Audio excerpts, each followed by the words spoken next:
Yo, what is up, guys? Welcome back to the channel. Today we are going to be reviewing my QuestBridge application and going over like what it is, what does it mean if you're low income, how do you qualify? Do I need to have a 1500, all that. So let's get right into it. So, QuestBridge. QuestBridge is meant for low income students, right? It's meant for low income students who don't really have the resources to apply to colleges, like, say, on their own. So it makes it easy to where, quite literally, all you do is just check off boxes for the colleges you want to apply to, and it sends it out to them. Now, first of all, the requirements. You need above a 3.5 GPA. You need to have, or you need a 3.5 minimum GPA. You need to have, you don't need to have a SAT, but if you do submit, it is recommended that it's at least very high. You need to be low income. Now, when I was applying, low key, I did not feel low income. This felt like this was for people who are like homeless or like dirt poor, but low key, if you've been poor for a while or you've been low income for a while, I feel like poor is such a negative word. If you've been low income for a while, you really won't notice it because it's become accustomed to you. So take the time to tell your parents, sit down with your parents, or even try yourself to review your family's, financial situation. If both your parents make less than 65,000 a year and they don't have crazy assets, and what I mean by assets is say your parents make 60,000 a year, but they paid off their house, they have no debt, whatever, then that asset of a house, unless it's like some, I don't know, if it's like a big house, and you got I think any house that's paid off and that's relatively, worth something, right? That's a big asset. So they might say, oh, okay, maybe we won't accept you because you have that much asset. Or say like your parents like own like stocks or whatever, even though they make this much, they have a bunch in stocks that contributes to the overall income, meaning they could say, okay, you're not really low income. So make sure to check that with your parents before you actually apply. But even then, right, there's still a method, maybe if you're borderline low income, right? Because obviously, right, even at middle class, right, which is 60,000 and above, you like your parents aren't going to take out like money from the house to pay for your cars. They're not going to sell the house to pay or sell a car, they're not going to do that. So that leaves people who are borderline low income or maybe lower middle class to think, what do I do? Which is why you should still do the application, because there's still a way that you can send colleges and explain the situation. But going more in depth, the application asks you questions about your background, asks about your parents' background, asks about you financially, how much you make, what work did you do, why did you do the work. Usually most Bridge applicants do work to help support the family, like to help them. You know what I'm saying? Like that's what it is. It's meant even to schools that don't look at your financial need. It's kind of to tell them, hey, I need financial need. Now you may think, oh, that's bad, right? Because schools don't want that. No, because the financial aid office isn't looking at your application. It's the admission counselor. So when the admission counselor sees that you had to take care of your six siblings, or you had you this is your fifth language, or you came as an immigrant at the age of like 12 by yourself or something like that, when they see that and they see that you have this high GPA, that you're competing with these other top applicants, it kind of adds an edge to your application that allows you to get accepted. And that's the whole point of the QuestBridge program. I cannot, if I became a high school counselor, I would tell this to literally every single person in the school. I would put up flyers. Hey, apply for QuestBridge. Hey, apply for QuestBridge. Hey, hey, hey, hey. Because I guarantee you, at least one of them is going to get into a top college, is going to make finalists and get into a top college. And it's low key sad because there are so many friends I know who are also low income who didn't do this when they could have really done this and really could have set themselves up for the next 4 years. But yeah. So again, if you're low income, do this. Now let's get into my application. So also, if you want to just search up questbridge.org, that's literally where it is. But yeah, let's go ahead and get into my application. So okay, I'm gonna have to blur this. So no, not this, not yet. Okay. So on the first couple of pages, I'm just gonna scroll. I have like a Google Doc of stuff that blurs stuff out. I'm not okay. I know I said I was gonna get into every single minute detail of my application, but low key, some of this stuff is a bit personal. So unless if you really, really, really, really, really want to see it, I can send it to you personally. But there's some stuff, talking about my parents and stuff like that, that I really do not, really don't want to share because that's not really that's not my right to say. You know what I'm saying? Um, but yeah, hold on, give me a second though. So starting off, right? Application proof. All right. So it says my legal name, blah blah blah. It says Christian or what religion are you?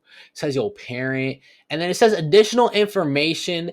The first question: any additional information about your living situation or background, including context.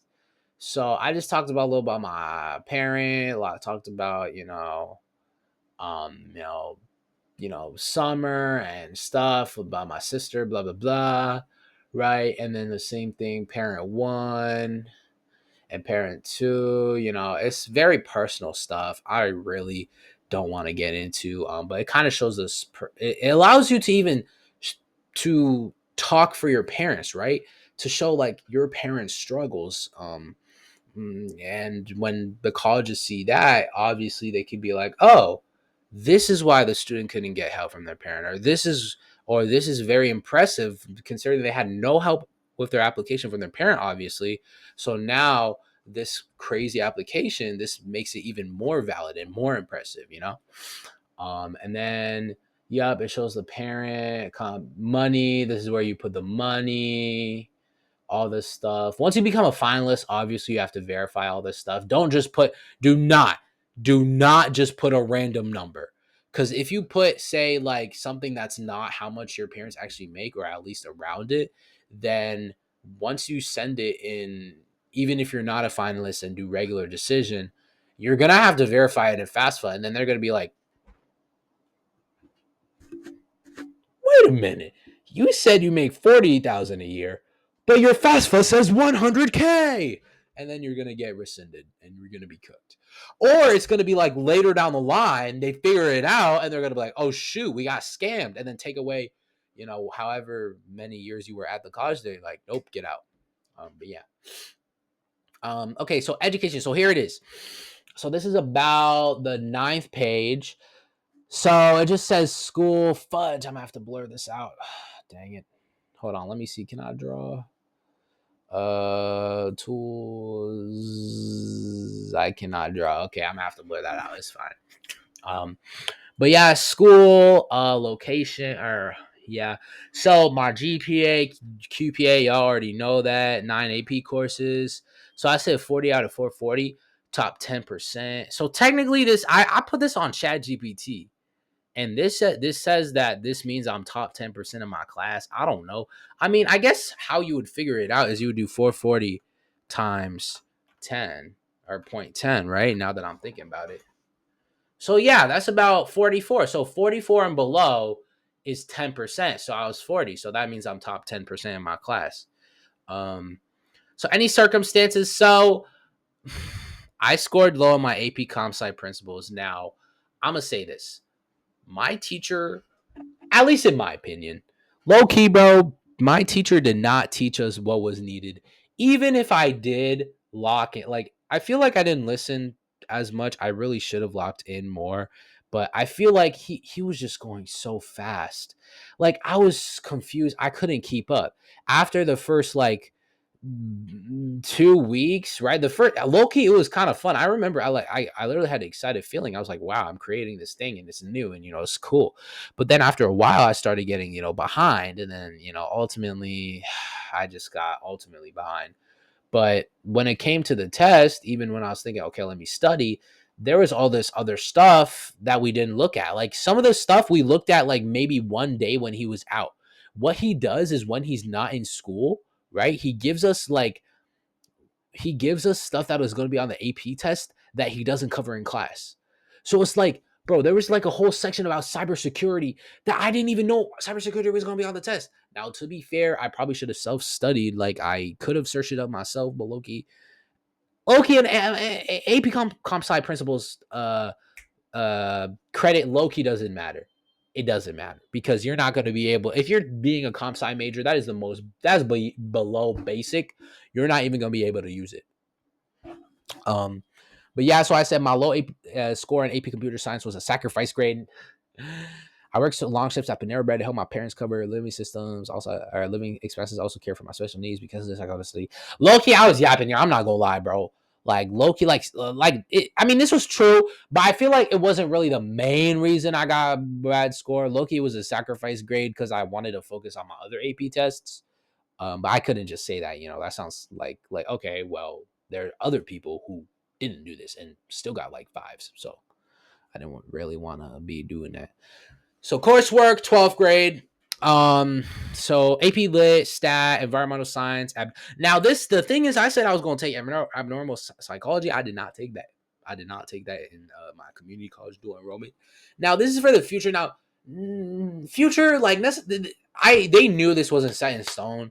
I did end up taking environmental science. Low key though, I did do philosophy and environmental science at my college CCB or community college class. So, and then health, and then you got my honors and stuff. I already did this, and then my top academic interests: liberal arts, sciences, psych, philosophy, lawyer. So it kind of like also gives them like insight into what you want to be. So my essay talked about law a little bit. So they're like, oh, he said his top interest is law. Okay, he knows what he wants to do. He'll be successful at this college. Usually people who know what they want to do, like, look, ultimately, you're not going to know what you want to do for the next 4 years. But if you at least have an idea, right, it kind of shows colleges, well, this guy isn't just, doing whatever. He's not just rolling with the flow. He has some sort of topic, some sort of idea, and we can at least assume he isn't going to refrain from that general aspect. You know what I'm saying? And then you got paid work. Y'all can read this. I mean, like ninth grade, I worked a bunch of hours, like ninth grade summer, 10th grade summer, 11th grade. I worked a bunch. I remember I worked like, because low key, there was stuff I wanted that my parents just couldn't afford. So I was like, okay, I'm gonna work for it. So Panera Bread. So 2023, 2024, I was a dishwasher size dining room cleaner, clean bathroom floor, vacuum, zips dry cleaners, cashier, clothes maker, making sure the establishment was clean, mopping, brooming, or clothes cleaner, not maker. So personal spending. So yeah, I spent on essentials and non-essentials. So why did you take? So I said I worked to aid my parents and pay for items they needed for school in general. For both jobs, I use money to pay for school supplies, class dues, and club. This is true. A lot of like my honor societies and stuff like that, I paid off for myself with my money. Um, Now look, this was a little bit of an exaggeration. I ain't gonna lie. So at the time of doing this, I was gonna use my money to buy some wrestling shoes because Loki they did not have that many in the wrestling room. But I ultimately did not end up doing this because I was like, wait, what am I doing? It's my last year. Like, I'm not gonna be wrestling in college, so why am I buying new shoes? Um, and the TI-84 calculator, bro. Low key, that was like a trash buy considering that they literally put it digital. So there was literally no point in me buying that. So yeah. Um, is there anything else you would like to know about your paid work? Working did not allow me to focus 100% on school. So yeah, I had to sacrifice. So if I had worked on a school day, I completed my homework beforehand and during breaks. You know what I'm saying. Um, Home responsibilities. So ninth, 10th, 11th, 12th, caring for family and household members, sole responsibility. So I said taking care. If y'all don't know, I got a special needs sister. So in this application, like specifically people who have, either say an older parent who needs help that they take care of, or say a younger sibling or an older sibling that has special needs or something like that. This can also highlight that and how you had to you have a previous responsibility that kind of impacted you during high school. Um you can read that if you want. And then we got the honor societies, all that, or not the honor societies, the clubs, the times, the achievements. So this is low-key like Common App, I'm not gonna lie. This is pretty much like Common App. And describe activity most meaningful. I talked about the STEM night I did with the kiddos. Short answer: what is your favorite subject and why? Psychology. What are your favorite books and movies? Percy Jackson, Henrietta Lacks, Crime and Punishment, Fahrenheit. Loki. These are all the books I read in English. Low key, I probably I probably should have done like a book that wasn't mainly like read during school, and I should have done something like that, like I read outside of school. Although I'm not gonna lie, I did not read outside of school at that time. I'm not gonna cap. How do you spend typical weekend? I go to the gym, library with friends to either work out or study. Yo, during this time, that is what I was doing. I was looking going to the gym. I was also studying and YouTuber. Yeah, at the time I had 7,559. Now I got, like a little 11,000, 11.4K, you know what I'm saying?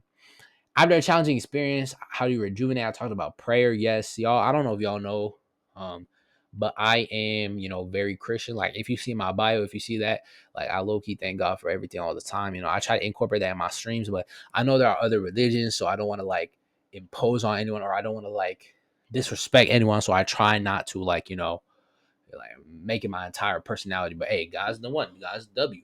God's a W. You know what I'm saying? Hey, W God, W Jesus Christ. If it wasn't for him, I wouldn't have gotten to any of these schools. What do you contribute to the future campus? So I just said collaboration. Low key, the most basic thing. I'm not gonna lie. Like answering something like this, I think these questions change year to year. So don't count on this being the same question. So, writing exercise one. What question would you want us to ask you? So this is basically a thing where you think of your own question. This is like the Common App, but except like you make your own question. And I think there's a part in the Common App essay where you can just do that. But yeah, so I said, what is a moment you dislike experiencing but appreciate the positive effects once it's over? Because I had a specific thing in mind. I was like, okay, what can I describe vividly? You know what I'm saying? Um, and you got to explain why. Loki, I did not have to answer this question, but I was like, you know what, might as well. Because I remember I know this family friend who got into UPenn through QuestBridge, and she said, "Do not leave anything blank. Make sure everything's filled." So it says, "This is a good question for me because it highlights a major part of my personal development over the years. Even though it doesn't take much time out of my day, it serves as an important check on how I've grown every single day." So y'all can read it, but I'm gonna see. Oh, nah, yo, I wonder if bro's watching this. Yeah, this was I forgot. Okay, I'm gonna read this. With every step, I feel the weight of my strained feet pushing out the ground. Why give up now? I repeat in my head. The once interesting anime in front of me becomes irrelevant as I focus on my breathing. My breathing molds into a precise rhythm, unaffected by my ragged running form. I straighten my back only for it to hunch again. Every second I fight to keep from toppling over, I look to my side to see my best friend pal holding the Yo, I'm sorry to diss you, pal. I'm not gonna lie. Yo, my bad, pal. I'm sorry to diss you like this. But I'm not gonna lie, bro. My friend pal, bro, he was not locked in for the treadmill. I do not know why.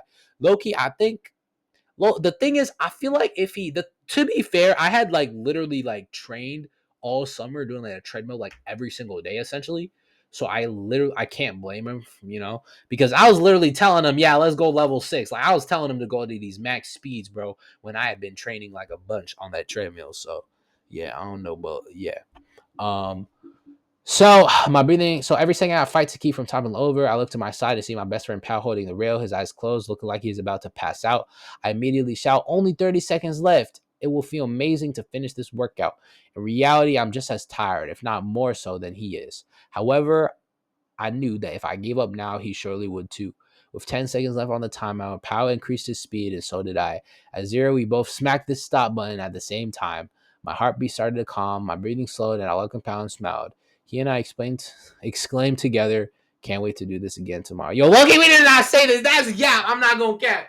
Man, that's some yap. I'm not gonna lie. I think my teacher told me. I remember my teacher was helping me write this.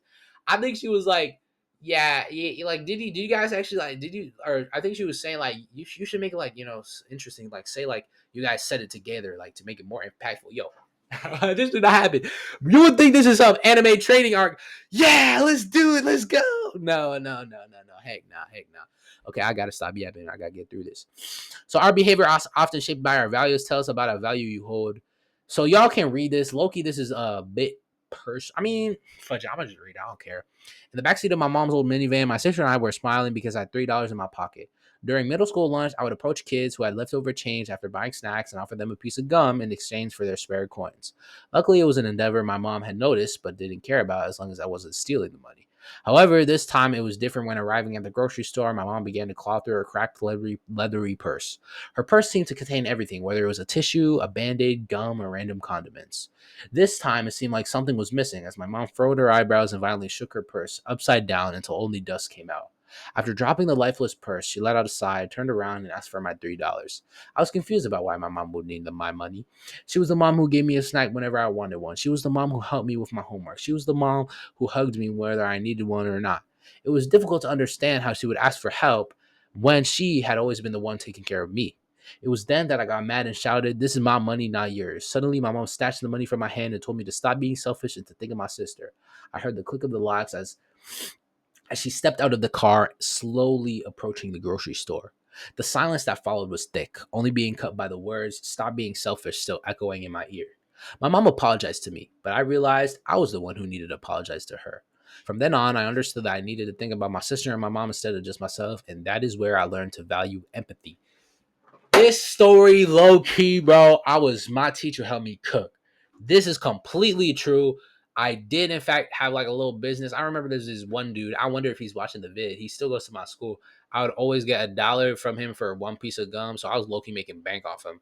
Low key, it was a robbery, but he would always give me $1. I don't know. Maybe he knew I needed it. Or I don't know. I don't know. But either way, that was middle school, and low key was cool. But yeah, so my mom did not have enough money, and we need to get bread from the grocery store. I remember this was in this was in Walmart. I remember the exact spot too. This was like before, like in the parking lot of Walmart, and I remember this happening. And then yeah, and low key, that's like, if you're low income, you're gonna have moments kind of like that where you remember, like, you just gotta dig deep. You gotta start thinking, because everything is gonna seem like normal for you. It's not gonna seem low income, but low key, like when I was looking through this application, like I was telling my parents, I was like, we're not poor, like we're not low income, like I can't think of anything. And they said, yeah, I know it may have seemed that for you, but it was a struggle, blah blah blah. You know what I'm saying? So you really just gotta think. Here's my essay. Hey, the video's about to pop up right here. If you want the essay, or check the description or the comments for the link to me reviewing my entire essay. But this essay really was curated for QuestBridge and used for my Common App. So it was more about me and my family and like my financial aspects, but I still made it my Common App essay because it worked, it fit. So yeah. All right, here it is.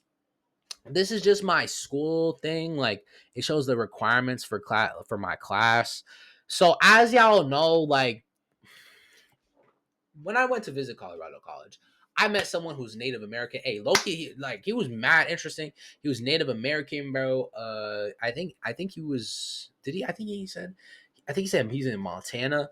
So he applied a lot of schools, and he got into them.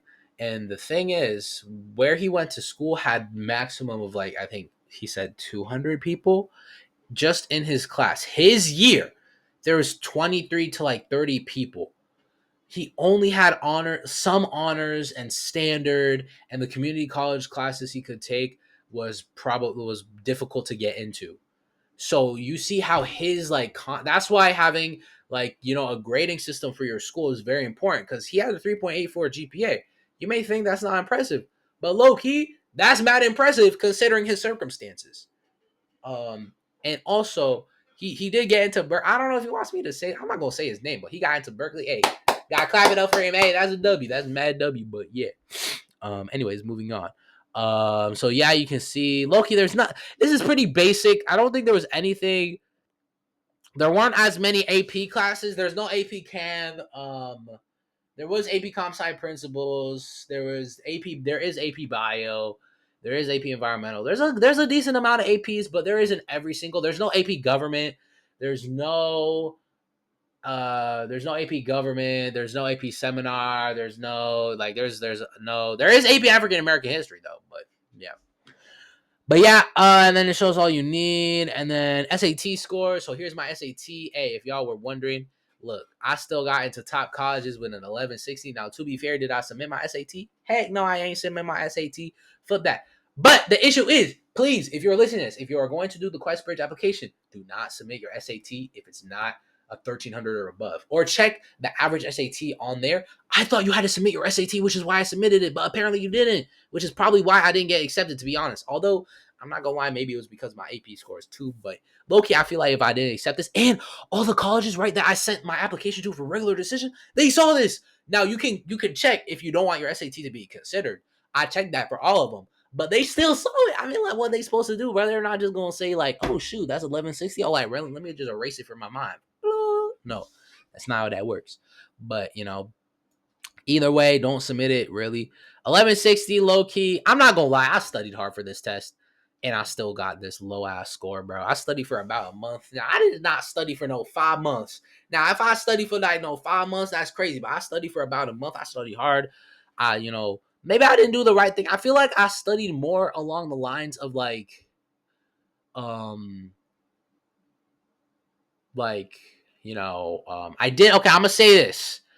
I had a tutor, but now before you say that, look, this was some garbage tutor, bro. It was like an hour for like Tuesday and Thursday, like of every week, bro. It was so trash, bro. He was garbage.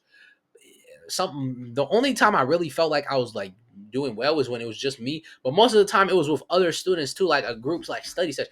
It was some trash. I'm not gonna lie, it was mad garbage. Some of the stuff I saw, it wasn't even on the test. So, and then most of the stuff I did when I did at home, I just did like the practice test and stuff like that, which helped only so much. But low key, I'm just not good at tests like these. Like, I knew I wasn't gonna do crazy good, but hey, at least I still got you know do not get tutors. Do not get tutors. Do not get tutors. Do not. You do not need to. I'm telling you, bro. You low key don't need to. As long as you just don't mess up your GPA. That's it. I'm gonna make a separate video because of how important this is. Do not mess up your GPA and you're good. You're good. As long as you don't mess up your GPA, keep above a 3.7 and you're good, gang. You good. You do not need to get no high score on the SAT. Now, if you're trying to get into Yale and Hopkins, yeah, you're gonna want to get a high SAT. But if you're trying to get even if you're trying to get into a T40, a high GPA will make up for it. And if you have like low income like me, Loki, that might save you too. But yeah. All right, so moving on. And as you can see, here are all the colleges I did for regular decision because unbinding, because I wasn't able to do the early action as a finalist. But that is it for the video. If you have any questions, and I mean any questions, it can be super small, it can be pretty big, it don't matter, right? It could be like, hey, what's the website name? Even though I already said it is questbridge.com. I really want to help you guys. If I can help anybody here, yeah, if possible, even just a possibility of a full ride, especially if they're low income, I'll gladly help. Just comment down below your question. I'm going to answer it. That's about it. I hope you guys enjoyed. I wish you guys luck on whatever college journey, whether it's in the next month, the next 6 months, year, 2 years, 5 years, 6 years, 10 years, whatever. I wish you luck, and I thank you for watching this long video. I'm going to see y'all later. Peace.